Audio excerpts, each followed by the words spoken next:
How to add someone on Telegram with the QR code.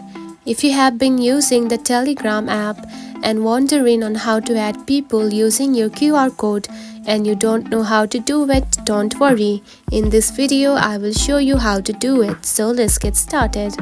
First of all, open the Telegram application. Just like this. After opening it, you will see something like this on your home screen. Now here you can find the settings option at the bottom. Tap on it and here you can find my profile right here. Now select it. Then to add someone on Telegram with the QR code, you need to have your QR code. So here you can find the QR code option right here. Select it.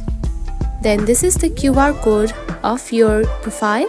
Now simply tap on to share QR code or simply screenshot this and send this to the person who you want to add.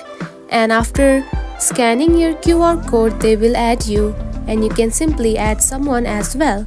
And that's it. This is how you can add someone on Telegram with QR code. If you found this video helpful, don't forget to like and subscribe for more tips. Thanks for watching.